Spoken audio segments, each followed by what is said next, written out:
I'm going crazy, painting all of my furniture. I don't even know how to play the guitar. Maybe today, since it's Tuesday, I'll give you some good information. Welcome to 10 Minute Tuesday. My husband's gonna kill me. He's a musician and I hope you enjoyed that. Welcome to 10 Minute Tuesday.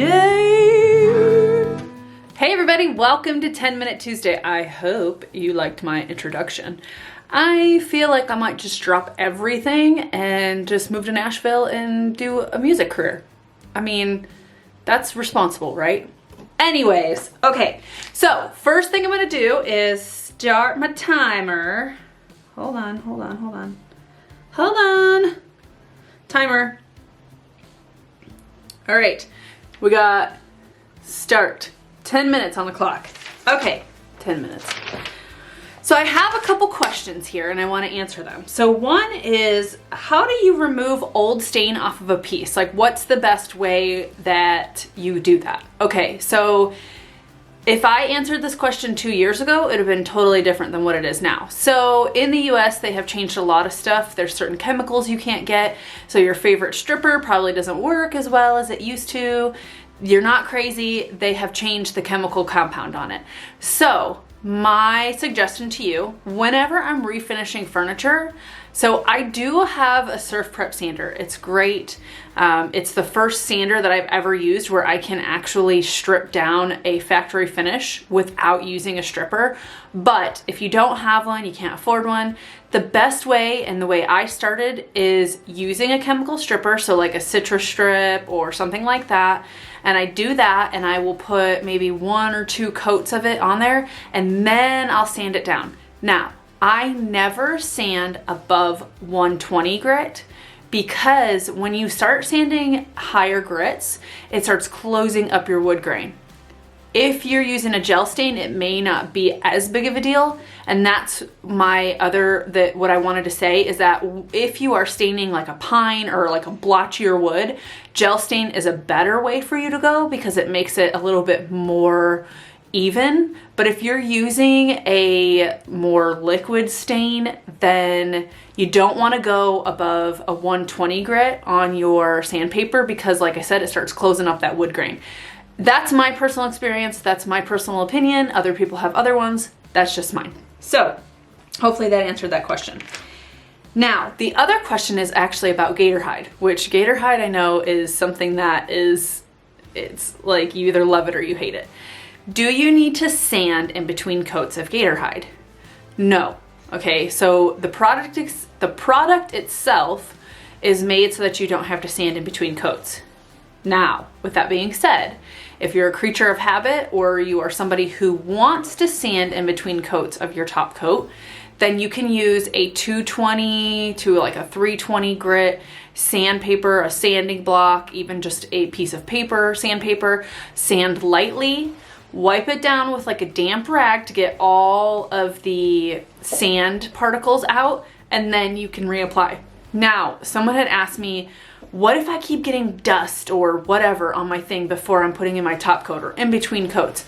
They have these things called tack cloths that you can get at your local hardware store. They're sticky, and what they're designed to do is they're designed to go over your surface to pull off any kind of little fuzzies, dust, all those things. And it's a really good thing to have when you are refinishing furniture. So now, another question. How much time do we have? I feel like I'm answering these questions. Man, we have so much time left. Okay. So I also had a question about how can I take good video with my iPhone? Okay, so I have an iPhone. So I'm going to show you right now in my settings. If you go to your settings, okay, and let's see, let's try to get that on there. Okay, if you go to your settings, and you go to, where are we at? You go to camera, okay? Oops, wait, go back. You go to your settings and let's get a little bit closer. See if I can get a little bit closer. There we go. And you hit your camera, right? I'm trying to do this backwards. Do you see right here where it says record video? Okay, so it says record video. When you go in there, you have all these options. You have 720p, 1080p, you've got 4K, 4K at 50. So this is the iPhone XS Max, but my friend had the version before it and she still had quite a few of these options. So I shoot in 4K, and there is a huge difference between shooting in 4K and 720. So I'll show you. You've got 720 and I changed it back. So I'm just gonna see if we can see the difference. So if you look at this, I don't know if you're really gonna be able to see the difference on here, but even not recording, this is what it looks like, okay? So that's 720.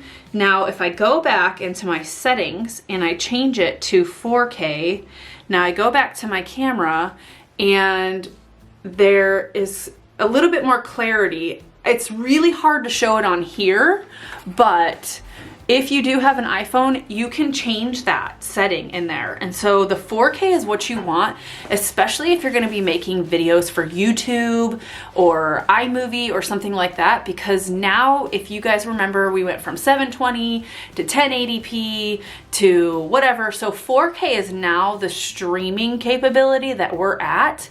It was, 1080p TV, and now it's at 4K. So anytime that you can video in 4K, or you can do your upload in 4K, all that stuff, do it. If you can't, that's okay. Usually 720 to 1080 is okay, but it's not the best quality. So hopefully that helped you a little bit. I did have a friend who was recording videos and I said, hey, have you changed the setting on yours? Is it on 4K? And she's like, I didn't know I could do that. So she's like, mind blown, changed everything. So that is one way that you can change the recording quality on your iPhone. So you absolutely can do videos and stuff on your iPhone. Now, I'll talk about the products that I use later on, because I did have someone ask me to make a YouTube video on what I do. So I will do that later on so that you guys can see it. But, okay, one of the other questions was, how much to invest back in my business? Okay, as much as you can. That's my answer. As much as you possibly can. So let's say that you get a piece that's for free, or you've had a piece of furniture laying around your house and it was free, and you had paint laying around. You didn't put a lot of money into it. So let's say that you sold it for, I don't know, $300, and you only had $20 into it. It's up to you. For me, when I first started my business, I put as much back into my business as I could. And what did I use? I went on Etsy, found somebody to do a logo so that I was a little bit more legit, and so I could have a nice logo, a nice watermark on my photos.